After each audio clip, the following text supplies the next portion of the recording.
Welcome back नाज़रीन।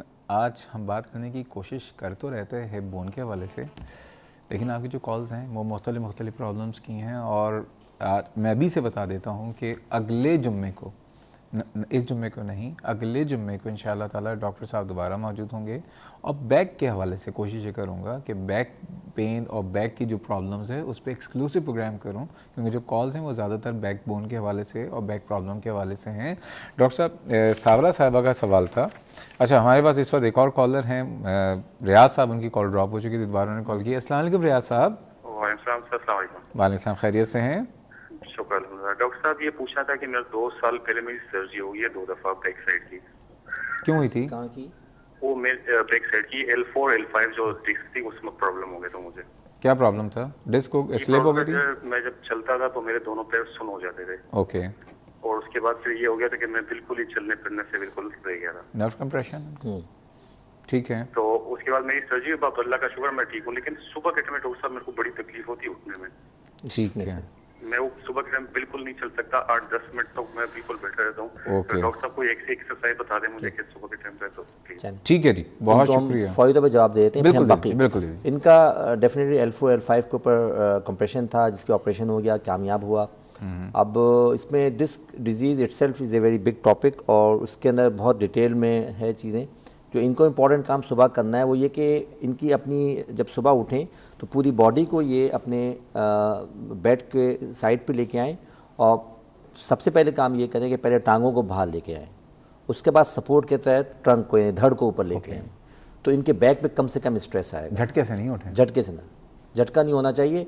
और ये ना हो कि पूरी ताकत से आप उठ रहे हो, नहीं। पहले आप पूरी बॉडी को अपने बेड के कोने पे लेके जाएं और टांगों को बाहर रखें। उसके बाद try to lift your trunk, यानी धड़ जिसे कहते हैं। और उसके बाद आप हल्का हल्का अपने आप को एक्सरसाइज करें, स्ट्रेट करें, लेग को, नी को स्ट्रेट करें, मोड़ें 2-4 मिनट तक। उसके बाद वार्म अप हो जाएंगे इंशाल्लाह। ये आप डेली करेंगे तो आपको सुबह इतनी स्टिफनेस नहीं होगी, लेकिन ये होगी। और स्टिफनेस बहुत ज़्यादा हो जाती है, लेकिन उसको मिनिमाइज़ करना है। ये 100% ख़त्म नहीं हो सकती हैं, क्योंकि इसके अंदर चूँकि मल्टी लेवल डिस्क डिजीज़ इसे कहते हैं, जो अगर L4 L5 पे तो हो गया है, लेकिन बाकी दूसरे स्पेसिस में हो सकता है।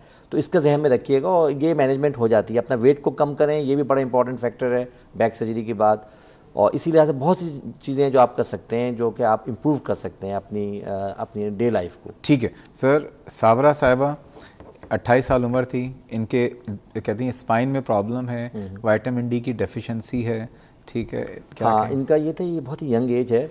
स्पाइन की प्रॉब्लम सिवाय अगर ट्रॉमेटिक कोई इनको स्पाइन हुआ हो, तो ट्रॉमेटिक का मतलब कोई इंजरी हो गई हो, एक्सीडेंट हो गया हो, गिर गई हो, तो उसकी वजह से हो सकता है। लेकिन आमतौर पे इस एज में बैक प्रॉब्लम्स कम होती हैं, सिवाय ये कि मैकेनिकल बैक पेन यानी मस्कुलर ज़्यादा हो, तो ऊपर तक पहुँच गई है, ऊपर भी ऊपर तक पहुंच गए मोस्ट लाइकली। जो मुझे लग रहा है, जब तक हम एग्जामिन नहीं करें, लेकिन जो इनकी बातों से अंदाजा हुआ कि इनकी नेक शोल्डर और नेक के ऊपर भी पेन है।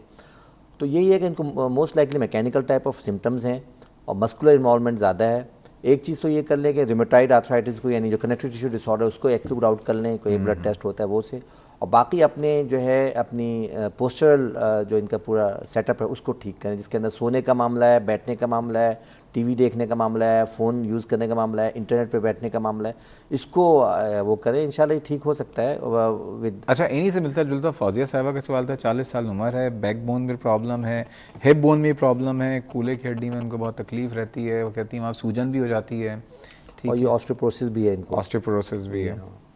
अच्छा देखिए, मैंने उनसे यही कहा था ऑस्टियोपोरोसिस की डायग्नोसिस कैसे हुई है। अगर डेक्सा स्कैन नहीं, ऑस्टियोपोरोसिस तो मिसेस यूनुस साहिबा को है, ये फौजिया साहिबा इनके पहले सब।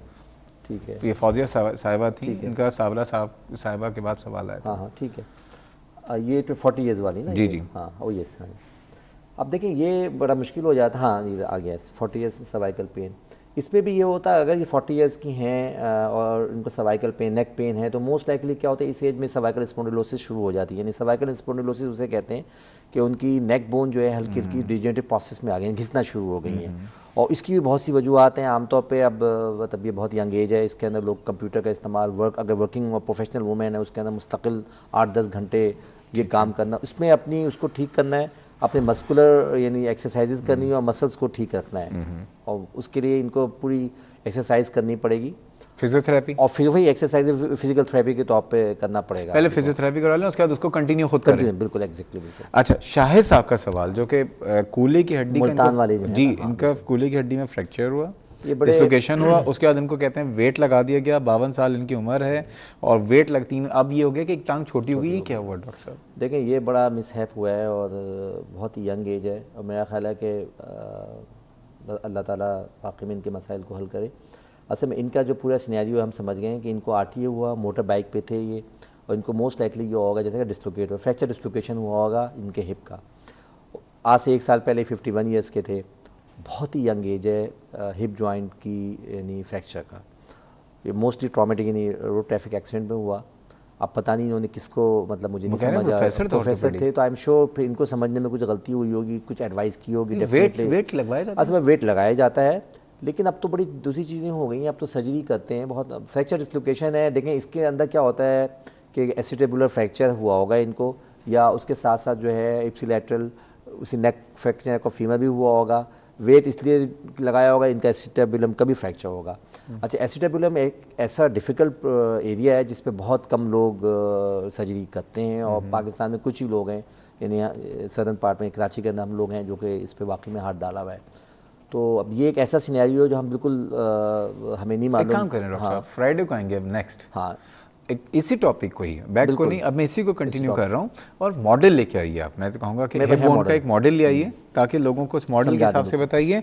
अब बताइए इनकी टांग क्या रहे। अब इनका हुआ ये होगा, इनकी जो छोटी बड़ी इसलिए हुई है कि इनको मोस्ट लाइकली हो, क्योंकि फ्रैक्चर डिस्लोकेशन था, इनका फ्रैक्चर हो सकता है ऊपर भी हो सकता है एसिटेबुलम में ना हो, सिर्फ फ्रैक्चर नेक ऑफ फीमर हो, और या कोई और फ्रैक्चर हो, साथ साथ उन्होंने ट्रैक्शन से उसको नॉन ऑपरेटिवली मैनेज किया हो। अब हो सकता है इनको और भी हेड इंजरीज और क्या क्या चीज़ें हो जो कि शायद उस वक्त जो कंसर्न फिजिशियन थे वो उन्होंने शायद एडवाइस ना की हो। अब ये हम सब एजम्पशन में बात कर रहे हैं, इनको एक तो फुल हिस्ट्री होनी चाहिए। इनका जो इनकी छोटी टांग इसलिए हुई है कि इनका डेफिनेटली वो जो है ये फ्रैक्चर प्रॉपर्ली रिड्यूस नहीं हुआ है अगर फीमर साइड पर है, या फिर एक वजह ये हो सकता है इनका, इसका बिल्कुल हो सकता है, बिल्कुल हो सकता है। इनका नंबर मैंने ले लिया है, और क्या इनको आपका नंबर दे सकता हूं मैं? हाँ दे सकते हैं, बिल्कुल। हमारी यही स्पेशलिटी है, वी डू। शाहिद साहब, मैं अभी प्रोग्राम के बाद आपको फ़ोन करूंगा और डॉक्टर साहब का नंबर दूंगा, और ये कि हमारी दुआएं कि आपके साथ या किसी के साथ इस तरह का कोई प्रॉब्लम, अल्लाह ताला सबको सेहतयाब करे। डॉक्टर साहब, दिल नहीं चाह रहा, हिप पे तो आज हम ज़्यादा बात ही नहीं कर सके, लेकिन हमारे जो कॉलर्स हैं उनकी कॉलर हमारे लिए और उनके मसाइल हमारे सर आँखों पर होते हैं, ऑर्थोपेडिक रिलेटेड थिंग कोई मसला तो अगले जुम्मे को, इस जुम्मे को नहीं, 6 जनवरी को, इतफाक से मेरी सालगिरह भी है 6 जनवरी को, ठीक है? तो थैंक यू, आपने इन एडवांस कर दी है। तो मैं ही कह रहा था 6 जनवरी को जुम्मे वाले दिन आप इधर मौजूद होंगे इंशाल्लाह ताला, और हम इस टॉपिक पे हिप, बिल्कुल मैं वो ले आऊँगा मॉडल, ठीक है ना, हिप बोन फ्रैक्चर के हवाले से ही बात करेंगे। आज आने का बहुत बहुत शुक्रिया और बहुत दुआएं कि जिस तरह से आप लोगों की खिदमत कर रहे हैं, लोगों की तकलीफ़ों को सही कर रहे हैं, अल्लाह ताला आपको मज़ीद हिम्मत दे, इस्तकामत दे और यही खुलूस नीयत आपके साथ रखे। बहुत शुक्रिया नाज़रीन, ये था हमारा आज का प्रोग्राम, और जिन कॉलर्स के कॉल नहीं मिल सकी उनसे बहुत माजरत, वक्त की कमी होती है, ज़ाहिर बात है, लेकिन मैं भी बहुत ढीठ आदमी हूँ, टॉपिक को छोड़ता नहीं हूँ। आज के प्रोग्राम में नहीं पूरा होगा, अगले प्रोग्राम में पूरा करेंगे, अगले में नहीं होगा तो फिर पूरा करेंगे, क्योंकि हम बैठे हैं आपके साथ। अल्लाह ताला जब तक ज़िंदगी दे रहा है, जब तक ये ज़बान चल रही है, जब तक डॉक्टर साहिबान हमारे साथ मौजूद हैं, हम बोलते रहेंगे। सिर्फ़ और सिर्फ ये है कि एक बात याद रखिएगा कि हड्डी के हवाले से जब भी कोई मसला हो, स्पेशली जॉइंट्स के हवाले से, तो उसमें दवाएं भी कारगर साबित होती हैं, लेकिन दवाओं के साथ साथ जो है फिज़ियोथेरेपी, फ़िज़िकल थेरेपी का बहुत रोल होता है। और वो लोग जिनको अभी हड्डी में या जोड़ों में कोई तकलीफ़ नहीं है, पहली बात अल्लाह का शुक्र अदा करें, और अगर दूसरी बात हमारी जो मूवमेंट्स है ना, हम लोग जो झटके से सुबह उठ जाते हैं और झुक के चीज़ें उठा लेते हैं, ये तमाम चीज़ें इस जॉइंट से भी मोहब्बत करना सीखें, कमर से भी, घुटने से भी, कोहनियों से भी, हर एक से जो भी काम करें बहुत प्यार से मोहब्बत से करें, और ये प्यार मोहब्बत ज़िंदगी की हर जगह पे जब आ जाएगा तो हमारे आपकी ज़िंदगियाँ भी बस मोहब्बत का गहवारा बन जाएगी। इस प्रोग्राम के ताल्लुक कोई फीडबैक या सजेशन हो तो आप मुझे ईमेल कर सकते हैं cliniconline@health-tv.tv, या फेसबुक पे जाके आप क्लिनिक ऑनलाइन के पेज पर सब्सक्राइब करके अपने सवालात कर सकते हैं। कल तक के लिए इजाज़त दीजिए, कल इंशाल्लाह फिर मिलेंगे, तब तक के लिए अल्लाह हाफ़िज़।